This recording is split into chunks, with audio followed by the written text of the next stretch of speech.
This is a video about influencers, amplification, and the illegal occupation of Palestine, which has been best described by Michael Brooks as... So it's not a complex issue. That's the big thing. It's super simple. There's one group that has enormous power. It's the most powerful country in the Middle East. It's backed by the United States. It acts on another population of people with total impunity and is never held accountable for anything.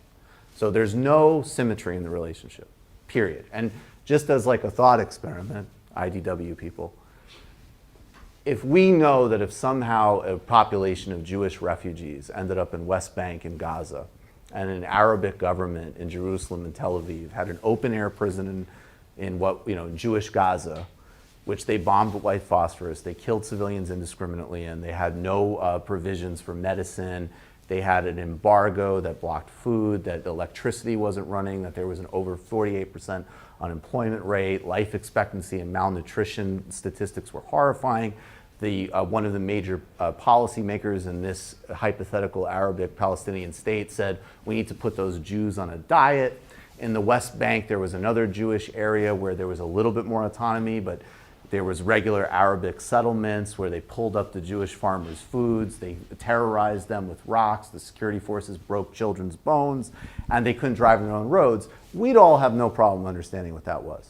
So there's nothing complex about it. The second part of your question, it's a pure asymmetry relationship. And the question is rights or not. So that's it. It's not complicated.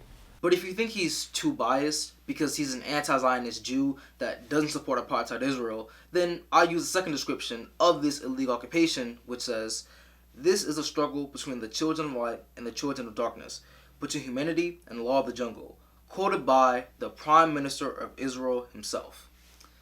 So yeah, let's get into it.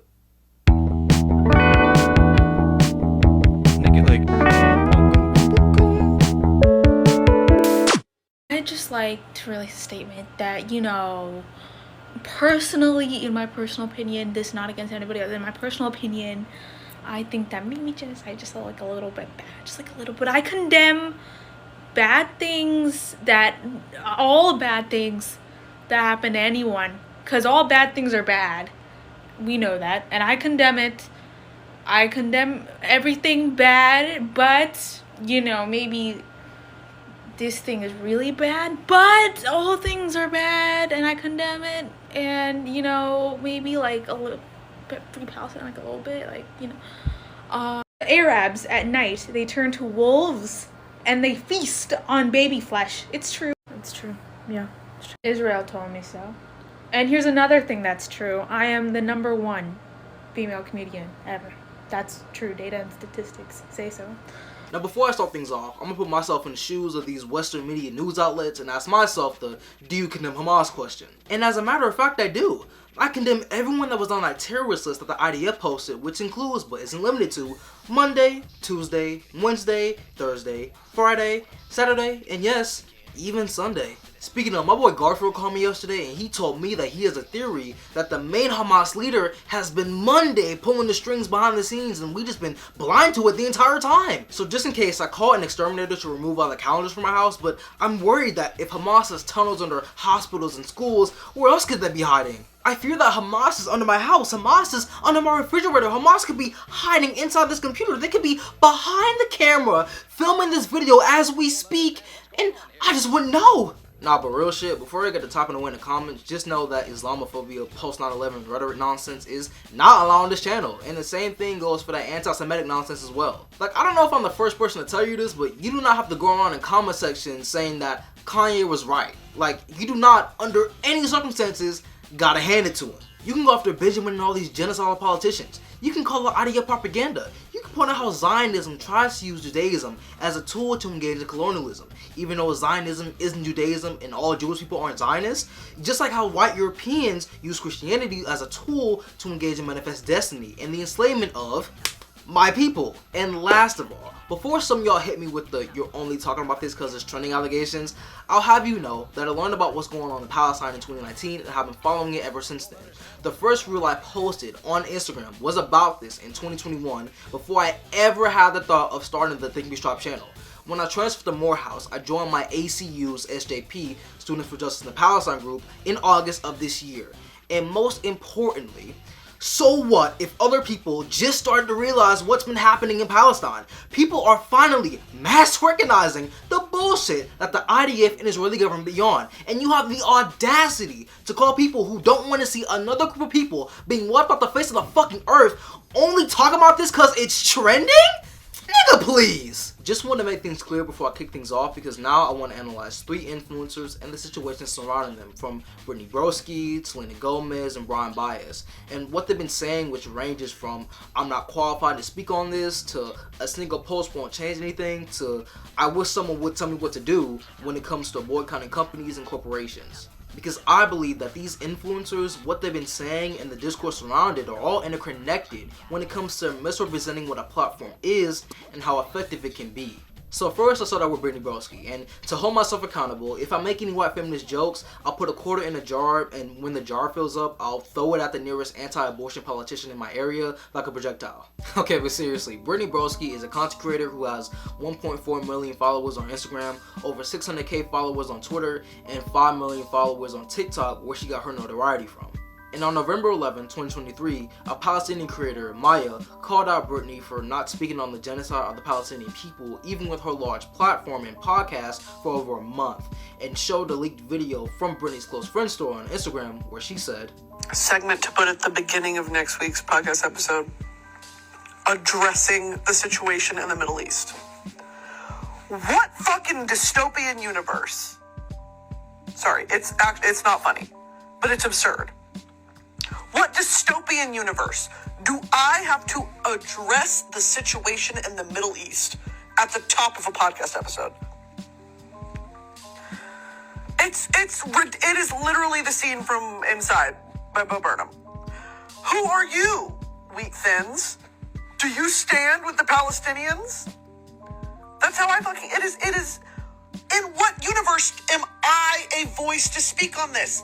I am the opposite of the person that should be speaking on this. But because I have a check mark and I have over 1 million, immediately I'm qualified. It is literally, I can't. Now, a very good critique of this video would be along the lines of, if you have a platform and you have people's ear, you have their attention, how dare you not? How dare you not sing about things that matter? How dare you not show things that are hard to watch for some people and hard to embrace for more people? How dare you not do that? It is a responsibility that you have. Now, this is a great quote that goes directly after the rhetoric that Brittany said in that close friend story. So just guess where this quote is coming from.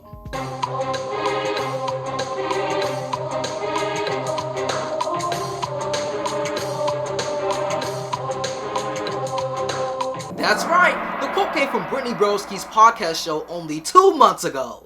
Now, when Maya shared this on TikTok, I asked myself, how can someone switch up this hard and be on this type of timing? But then I remembered that this is yet another example of the lingering effects of porn activism and white feminism, where you only care about the domestic issues that are currently affecting you. God damn it! If anything, I'm a man of my word, but keep this situation in mind as we continue.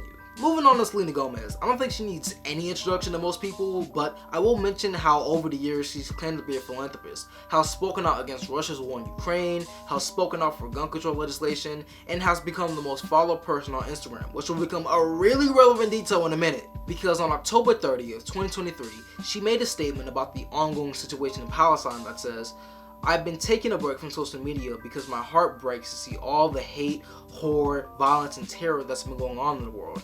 People being tortured and killed, or any act of hate towards any one group is horrific. We need to protect all people, especially children, and stop the violence for good. I'm sorry if my words will never be enough for everyone or a hashtag. I just can't stand by innocent people getting hurt. That's what makes me sick. I wish I can change the world, but a post won't. Love, Selena." Now, there's so much to be said here, but I want to be fair in my assessment. Is it good that she wants everyone, especially children, to be protected from this? Yes. However, is it also wild for technically the most followed philanthropist on Instagram with over 430 million followers to say that a post wouldn't change anything? Yes, absolutely. Nah, cause let's clock it. Where was this "a post wouldn't change anything" talk when Russia invaded Ukraine? Or when March for Our Lives occurred in 2018?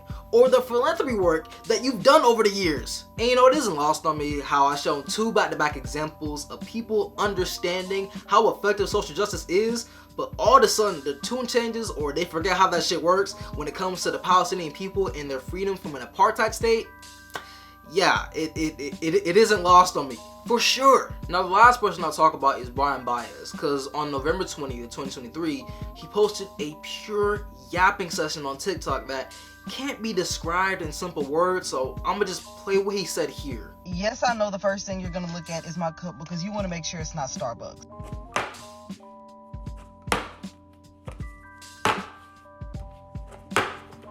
Bitch, I wish a motherfucker would tell me what the fuck I can and cannot buy with my own motherfucking money, what I could drink and what I can't drink with my motherfucking money.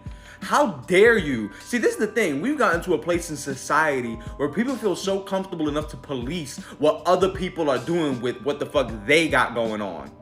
How the hell do you want to say that you're better than the pro-life people, the Bible-thumping people who don't want you to exist in this world because they don't want you to be trans, they don't want you to identify as non-binary, play with a different sports team because of your specific gender, they don't want you to be gay, they want to force you to have that baby if you don't want to have it, yet at the same time, you want to force other people to boycott what the fuck you want to boycott? You mad as hell that people drinking Starbucks? Are you fucking serious? That you got people bullied and harassed enough that they gotta make a 1.5-minute video explaining the fact that they were drinking a coffee cup and it looked like it was from Starbucks, but it really wasn't from Starbucks? Are you fucking shitting me? You must be shitting me. I must be I'm on candid camera. Bitch, am I being punked? Where the fuck is Ashton Kutcher? You know what I'm saying? Like this something, if I had one wish, bitch, it'd be that. I wish a motherfucker would tell me what the fuck I can drink and can't drink. You done lost y'all motherfucking minds on this motherfucking app. Now, again, I say that this was all a pure yapping session because I hopped on Twitter and he said that he'd even buy the Starbucks cup. So essentially, he was just talking to talk and tried to conflate the BDS, Boycott, Divestment, Sanctions movement, to Christian nationalism, which is one of the more stupider things I've ever heard. And it's just ahistorical, not how boycotts work and how effective they can be. Like, one of the reasons why apartheid ended in South Africa was because people boycotted the companies and corporations that were directly supporting South African apartheid. And if you want to look at another example, I mean, during the Jim Crow era in America, the Montgomery bus boycotts led to the Supreme Court ruling that segregation on public buses was unconstitutional. And I mean, no one is putting a Glock to your noggin and forcing you to do anything. Like, if you want to keep buying from the companies that are on the BDS list or cross the picket line like how some people did during the WGA and SAG-AFTRA strikes, like, it's up to you, but just be prepared for the consequences of your bootlicking actions and don't be surprised when people recognize you for the lame nigga that you are, you know? And also, sidebar, apparently this man is Indian but culturally appropriates African Americans, Afro-Latinos, and black mannerisms to get into black spaces for profit.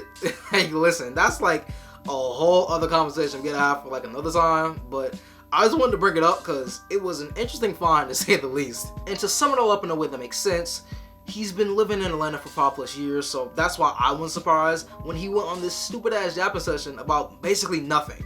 I have this theory that if you live in Atlanta for longer than 5 years, you get infected with this dumb nigga disease, which symptoms include brain rot, wearing skinny jeans that cut off the blood circulation to your legs, and being broke with hella motion. Listen, I've been living here for all 19 years of my life, and this disease infected me at one point until I was cured at 15 by reading a book for the first time since middle school. But in all seriousness, earlier in this part, I said that these influencers, what they've been saying, and the discourse around it are all interconnected when it comes to misrepresenting what a platform is and how effective it can be. And how I came to this conclusion is through all the discourse that has come out of the words and actions of these specific influencers. Because the rebuttals to people critiquing these influencers have essentially been, why do we expect these influencers to talk about this? They're not qualified enough to speak about it. And why are we going after them instead of our politicians? And as a matter of fact, some of y'all watching this video have probably typed out a comment similar to these ones in this video's comment section. And some of these rebuttals, especially the last one I said, are fair when context is added to the situation. Because yeah, I do agree with the sentiment of, should I trust freedom fighters like Nelson Mandela, Malcolm X, Angela Davis, and Muhammad Ali in their support of Palestine, or an actor from a Netflix show? And yes, when certain context is added, I also agree that some people are doing more finger pointing than actually going outside and caring about the Free Palestine movement.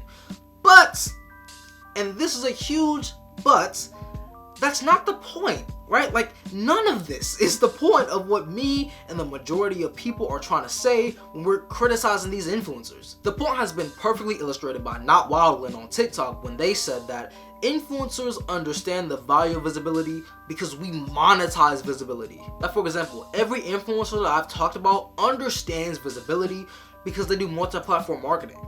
They go on every single platform, pushing their brand, pushing their business, and pushing what they do to the rest of the world to get seen because they understand the income that can come from being seen. Content creators on YouTube especially know this is true because we get a check every 21st of the month from how we use this video broadcasting platform to acquire more views over the course of a month. Every artist, creator, musician, speaker, etc. knows this because we monetize it. So if we inherently understand this concept, then it becomes a choice not to speak up rather than influencers being ignorant about how to use their platforms. Because you don't have to have a PhD to understand what this illegal occupation is and that genocide is bad. I mean, why do you think I played that clip of Michael Brooks in the intro part of this video explaining why it's not complex? Because it's not complex at all. So when you choose not to say anything about the ongoing genocide in Gaza and the West Bank for over a month, like Brittany Broski, when you choose to say that a post won't change anything to your over 430 million followers on Instagram, like Selena Gomez, when you choose to say fuck the BDS movement, fuck these boycotts, you're not gonna tell me what to do, like Brian Baez, that is a choice. And it's what they have chosen to do with their platforms. To be fair, in recent times, they've apologized, changed their stances, or backtracked as they were getting dragged, but the damage has already been done. And I say that because the damage is that the people rebuttaling the critiques of these influencers don't understand what a platform is because these influencers have been misrepresenting what a platform is and how effective it can be. And thus comes the bouncing off point, and why I even made this video in the first place, because to counteract this misrepresentation and miseducation, we gotta talk about... This is the most important piece of evidence that we have against Hamas here. As you can see, this is a dress that civilians wear. What is this, you may ask? Hamas tunnels. This is a map of Hamas tunnels. You can see here, they all wear it, and Hamas finds where the tunnels is. Yeah, I feel like this is just some normal dress design. Are you Do you want Israel to die? Is this what you're saying? Oh. Cut! Bro, give me another reporter. What the fuck? What this says, whenever we come close to their tunnels, as you can see, it senses and it says Allah Akbar. Listen to this. Allah Akbar. Oh, It says Allah Akbar. That looks like a normal fire alarm to me. Cut! I told you to get me another reporter. What is this? The situation in Gaza is ongoing, and as I write this video on November 22nd, 2023, there's about to be a 4-day pause in fighting to exchange Israeli and Palestinian hostages and humanitarian aid into the Gaza Strip. This ain't a complete ceasefire, by the way. It's a pause. Like, these are two completely different things. And something I want to talk about in this part is how to use your voice, even when people try to make you apathetic and not care about what's going on through deflection and distraction statements. And what do I mean by that? Well, I mean statements like, you only start to care about this because it's trending. You don't know enough about politics. You probably couldn't even point to the region on a map. It's okay to take a break from social media and to turn away from the things you're seeing on the internet. This conflict is very complex, so why are you speaking on it? Palestinians don't care about women, gay people, black people. If you went to Gaza right now, do you know what they do to you? You're being too emotional about this. It's not really a genocide. You only started to care this much because you're anti-Semitic. And you won't make a difference, so shut up and stop talking. But the thing is, all of these statements are pointless conjecture to get you not to care, to get you not to speak up, because that is exactly what the Palestinian people want from us. The main thing that Palestinian people are asking us to do is to bear witness, to watch the videos coming from them on the ground in Gaza. to share their stories, not let them be forgotten, and know that this is what happens when you're dehumanized, occupied, and living under apartheid. So you must speak out and turn these feelings of anger and sadness into direct action. You have to see their plight and hold everyone responsible for these atrocities accountable, while also being prepared for Zionists, Democrats, Republicans, and apathetic people to come after you for speaking real and speaking the truth about this ongoing genocide and direct dehumanization and forced displacement and ethnic cleansing that has been happening since 1948. But how do you use your voice? Like I said before in the previous part, some people don't even know what a platform is and how effective it can be when it comes to overall change for the better. Well, I'll show you 2 examples of how to use your voice in the best/creative way you can think of. And the first one comes from an artist named Redveil. You might have heard of this artist before. He's a 19-year-old rapper from the DMV who's been on the rise for some time now, and even I tried to put y'all in game to this man on this channel back in like late 2021. He's got enough buzz to the point where he got a set list at Camp Flognaw this year, which is Tyler the Creators Festival, and is one of the biggest festival stages for an artist. And guess what he decided to do in the latter half of his set? Listen,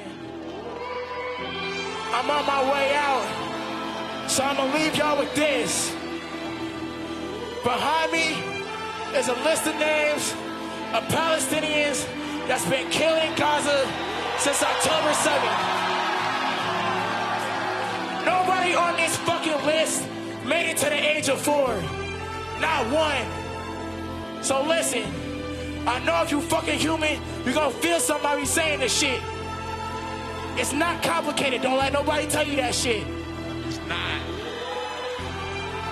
So listen, I'm gonna give y'all something to do, alright? Cause I know I just presented y'all with an emotion. Then I'm gonna do some shit with it. Go to this fucking website right now. Please. Call your reps. Demand a fucking ceasefire. If you don't got service, take a picture, write it the fuck down, alright? Ty, you go back to the names. Can y'all say free Palestine? Can y'all say free Palestine? I love y'all so much. I'm out. This is the best example I've seen of how to use your voice and a platform to amplify making the change that you want to see if I've ever seen it. He got invited to be on one of the biggest festival stages that an artist can be at, and he didn't have to do that. To be honest, a lot of mainstream artists wouldn't even think about doing something like that even if they were on that stage. But Redveil did, because he understands what a platform is. He knew where he was at. He knew that he could amplify this message to others.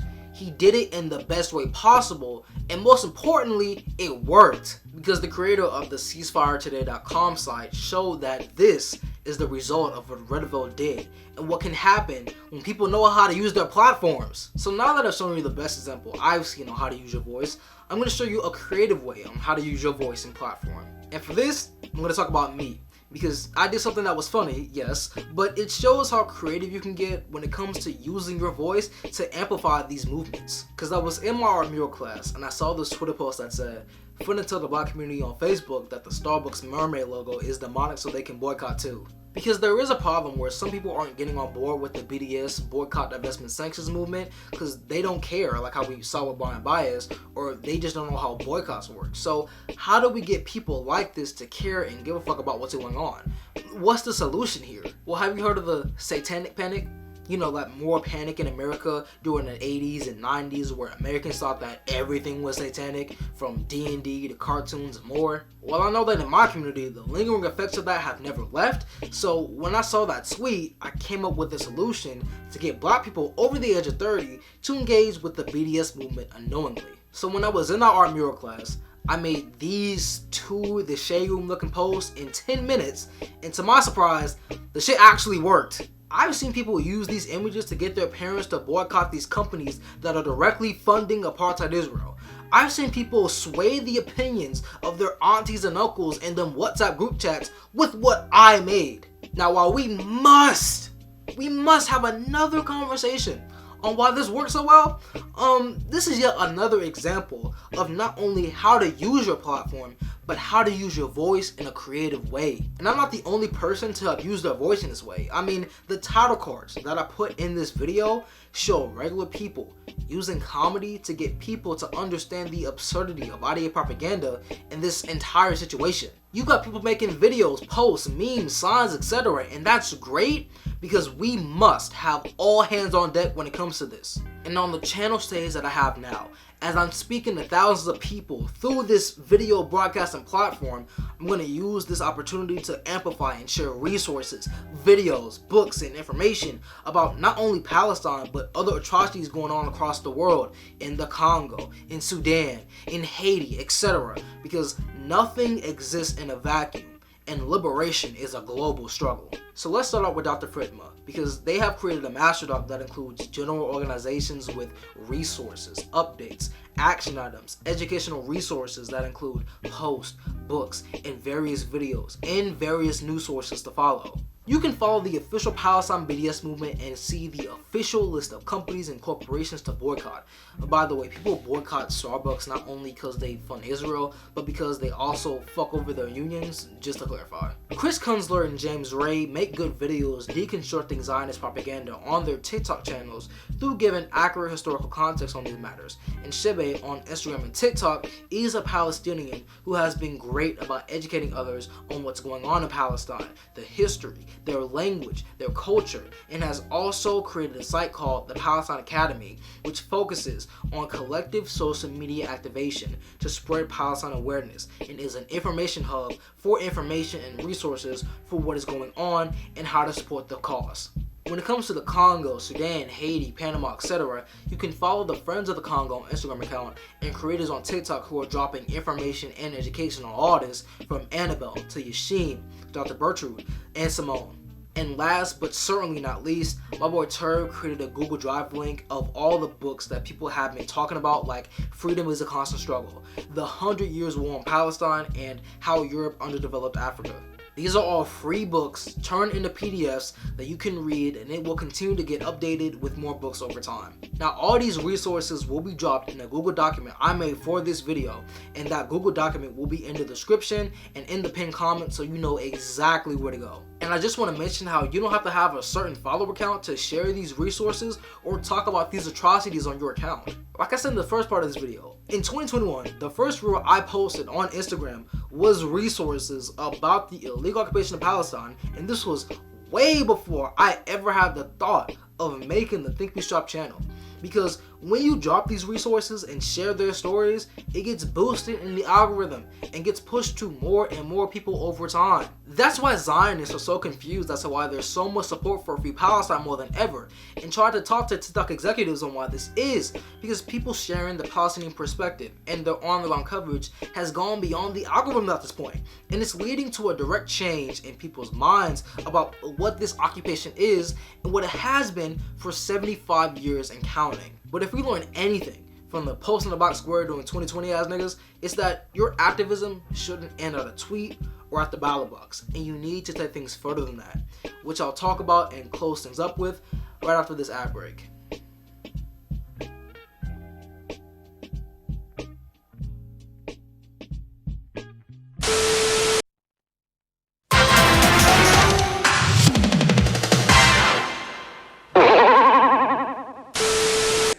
Now go ahead and send me money, yeah! Money, cash. Bro, they need to put cocaine back in fucking Coca-Cola cans. And hear me out.